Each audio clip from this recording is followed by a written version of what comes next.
in 1972. Now, I know I look like I'm only 40. I know that. I was 29 years old. Back then, we were living through an inflection point, a moment of tension and uncertainty. The world was divided by the Cold War. The Middle East was headed toward war. America was at war in Vietnam. At that point, the longest war in America's history.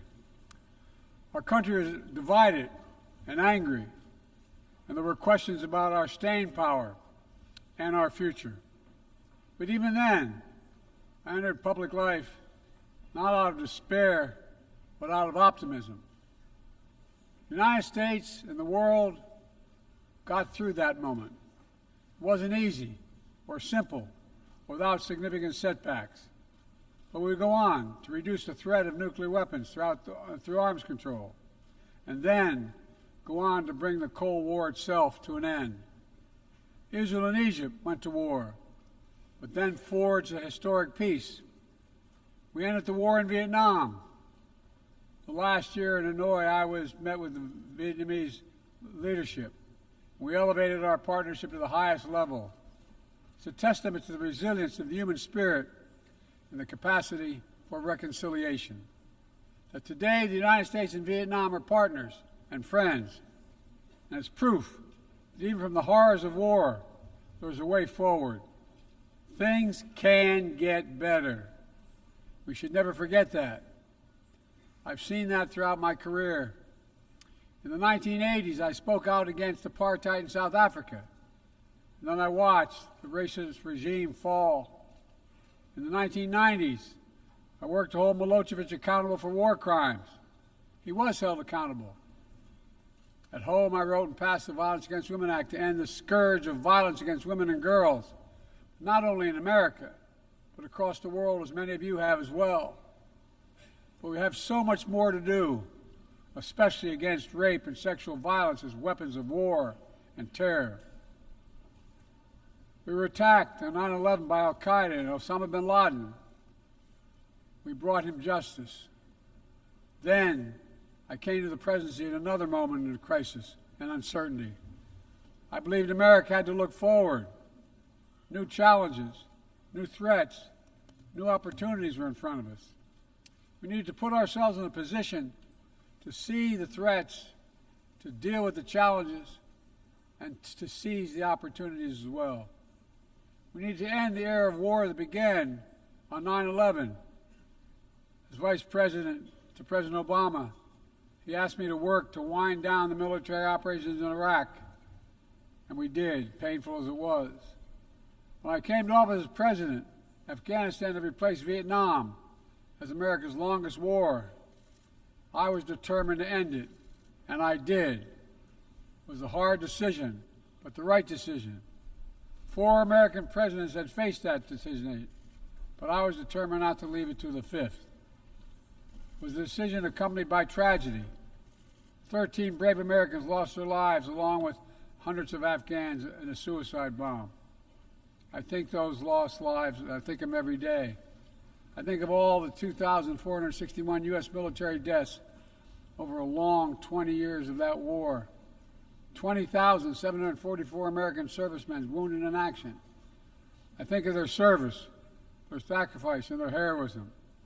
I know other countries lost their own men and women fighting alongside us. We honor their sacrifices as well. To face the future, I was also determined to rebuild my country's alliances and partnerships to a level not previously seen. We did just that, from traditional treaty alliances to new partnerships like the Quad with the United States, Japan, Australia, and India. I know many look at the world today and see difficulties and react with despair, but I do not. I won't. As leaders, we don't have the luxury. I recognize the challenges from Ukraine to Gaza to Sudan and beyond. War, hunger, terrorism, brutality, record displacement of people, the climate crisis, democracy at risk, strains within our societies, the promise of artificial intelligence and its significant risk. The list goes on. But maybe because all I've seen and all we have done together over the decades, I have hope. I know there is a way forward. In 1919, the Irish poet William Butler Yeats described a world, and I quote, "where things fall apart, the center cannot hold, mere anarchy is loosed upon the world," end of quote. Some may say those words describe the world not just in 1919, but in 2024. But I see a critical distinction. In our time, the center has held. Leaders and people from every region and across the political spectrum have stood together, turned the page. We turned the page in the worst pandemic in a century. We made sure COVID no longer controls our lives. We defended the UN Charter and ensured the survival of Ukraine as a free nation. My country made the largest investment in climate, clean energy, ever anywhere in history. There will always be forces that pull our countries apart and the world apart. Aggression, extremism, chaos, and cynicism. A desire to retreat from the world and go it alone. Our task, our test, is to make sure that the forces holding us together are stronger than those who are pulling us apart. That the principles of partnership that we came here each year to uphold can withstand the challenges. That the center holds once again. My fellow leaders, I truly believe we're at another inflection point in world history, where the choices we make today will determine our future for decades to come. Will we stand behind the principles that unite us? Will we stand firm against aggression? Will we end the conflicts that are raging today? Will we take on global challenges like climate change, hunger, and disease? Will we plan now for the opportunities and risk of a revolutionary new technologies? I want to talk today about each of these decisions and the actions, in my view, we must take. To start, each of us in this body has made a commitment to the principles of the UN Charter to stand up against aggression. When Russia invaded Ukraine, we could have stood by and merely protested. But Vice President Harris and I understood that that was an assault on everything this institution is supposed to stand for. And so, my direction, America stepped into the breach, providing massive security and economic and humanitarian assistance. Our NATO allies and partners in 50-plus nations stood up as well. But most importantly, the Ukrainian people stood up. I asked the people of this chamber to stand up for them. The good news is Putin's war has failed and at his core aim. He set out to destroy Ukraine, but Ukraine is still free. He set out to weaken NATO, but NATO is bigger, stronger, and more united than ever before, with 2 new members, Finland and Sweden. But we cannot let up. The world now has another choice to make. Will we sustain our support to help Ukraine win this war and preserve its freedom, or walk away and let aggression be renewed and a nation be destroyed? I know my answer. We cannot grow weary. We cannot look away. And we will not let up on our support for Ukraine, not until Ukraine wins a just and durable peace in the UN Charter.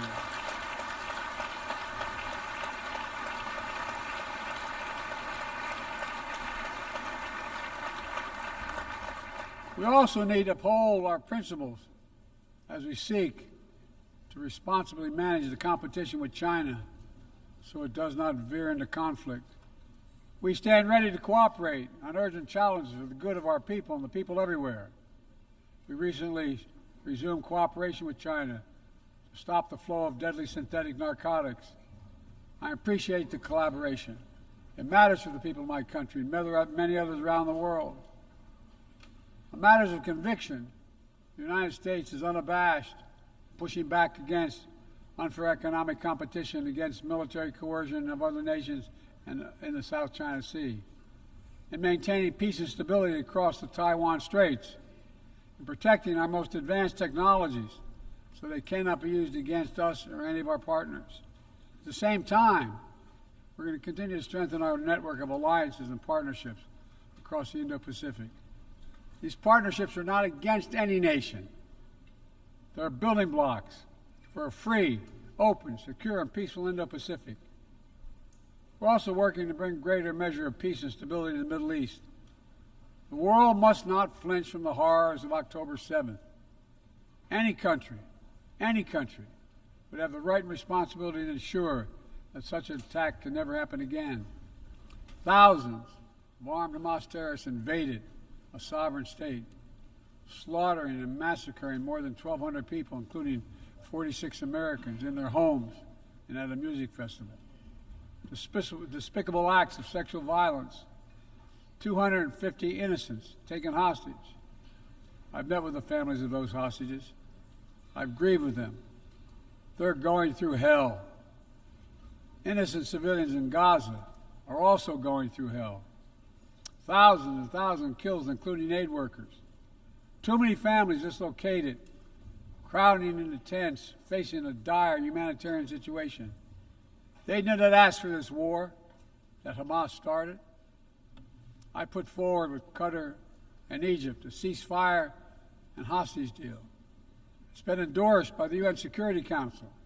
Now is the time for the parties to finalize its terms, bring the hostages home, and secure security for Israel and Gaza free of Hamas' grip, ease the suffering in Gaza, and end this war. On October 7th,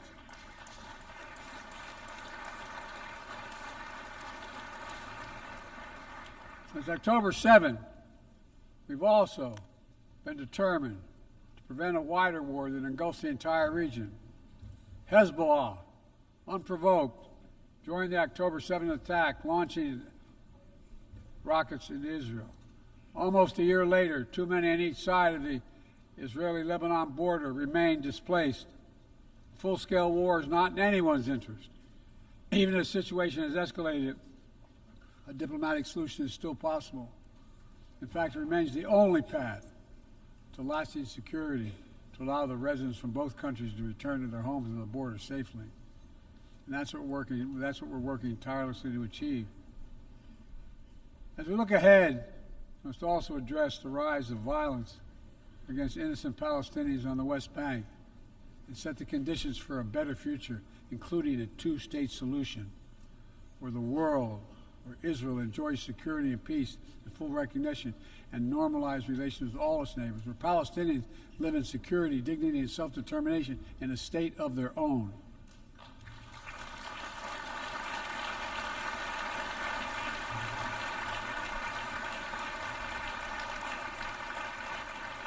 Progress toward peace will put us in a stronger position to deal with the ongoing threat posed by Iran. Together we must deny oxygen to its terrorist proxies, which have called for more October 7th and ensure that Iran will never, ever obtain a nuclear weapon. Gaza is not the only conflict that deserves our outrage. In Sudan, a bloody civil war unleashed one of the world's worst humanitarian crises. 8 million on the brink of famine. Hundreds of thousands already there. Atrocities in Darfur and elsewhere. The United States has led the world in providing humanitarian aid to Sudan. And with our partners, we've led diplomatic talks to try to silence the guns and avert a wider famine. The world needs to stop arming the generals, to speak with one voice and tell them, stop tearing your country apart, stop blocking aid to the Sudanese people, end this war now.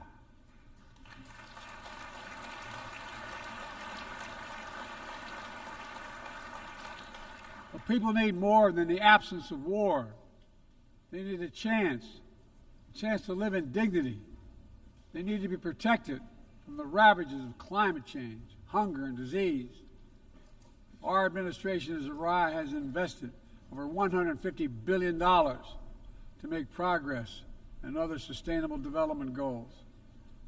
It includes $20 billion for food security, over $50 billion for global health. We've mobilized billions more in private sector investment. We've taken the most ambitious climate action in history.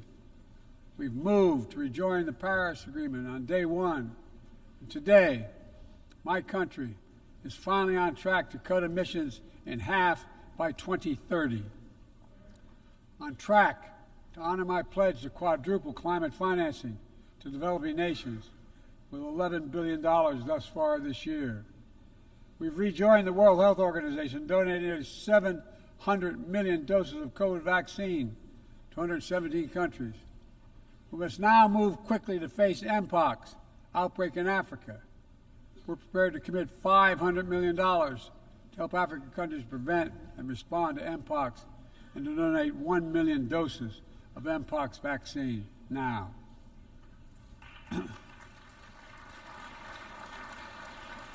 We call on our partners to match our pledge and make this a billion-dollar commitment to the people of Africa. Beyond the core necessities of food and health, the United States, the G7, and our partners have embarked on an ambitious initiative to mobilize and deliver significant finance to the developing world. We're working to help countries build out their infrastructure, to clean energy transition, to the digital transformation, to lay new economic foundations for a prosperous future.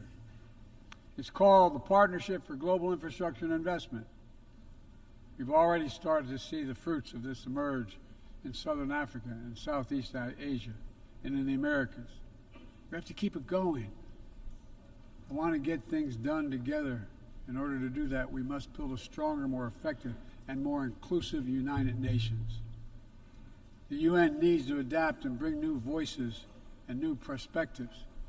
That's why we support reforming and expanding the membership of the UN Security Council.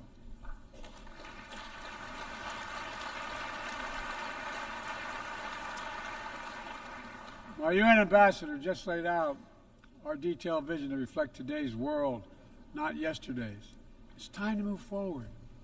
The Security Council, like the UN itself, needs to go back to the job of making peace, of brokering deals to end wars and suffering.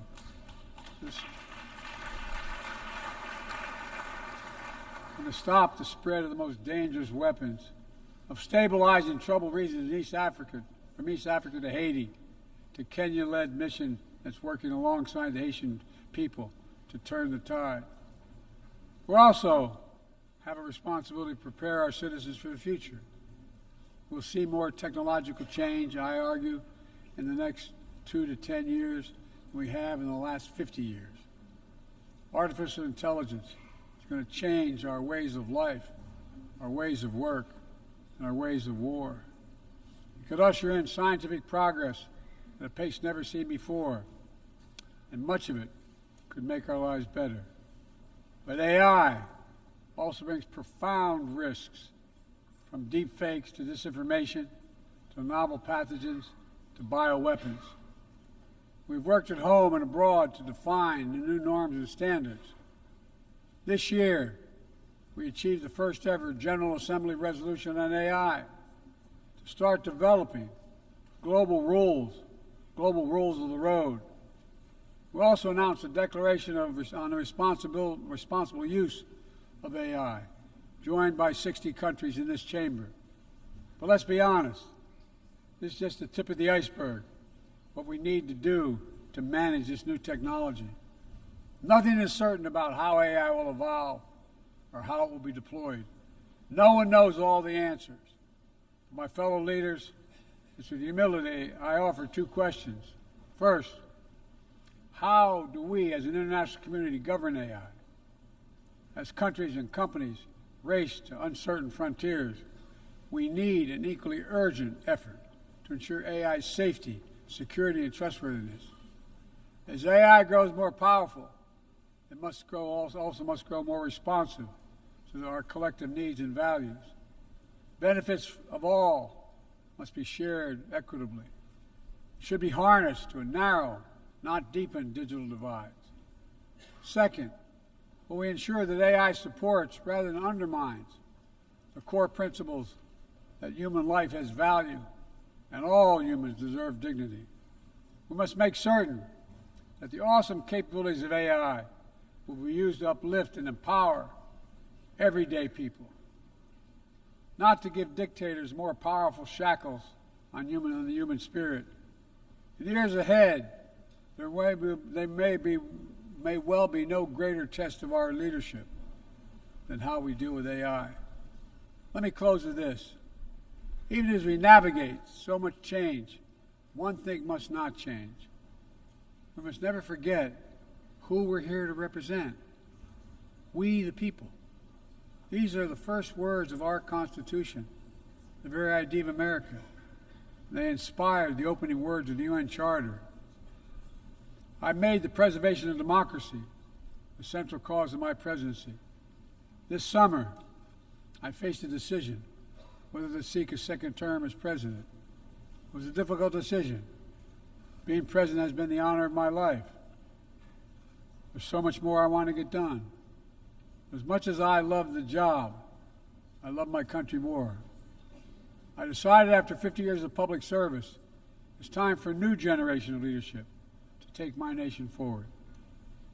My fellow leaders, let us never forget, some things are more important than staying in power. It's your people.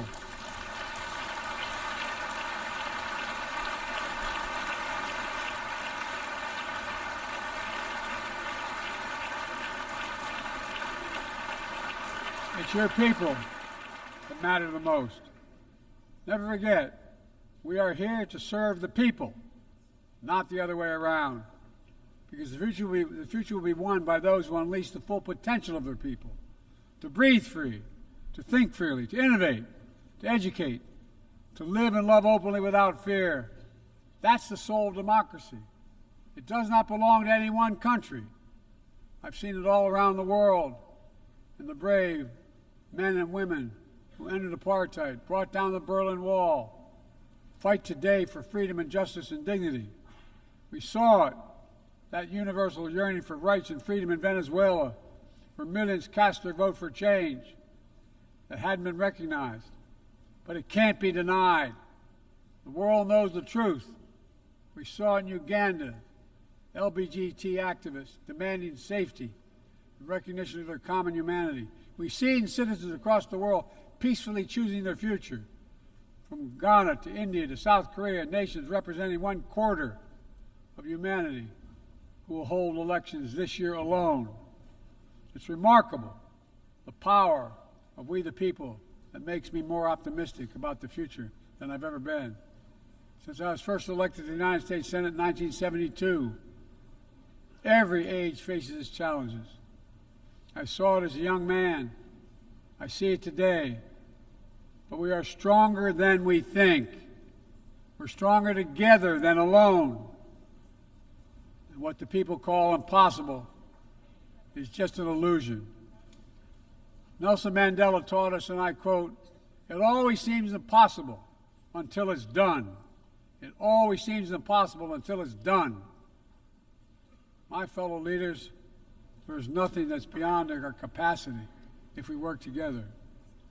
Let's work together. God bless you all, and may God protect all those who seek peace. Thank you.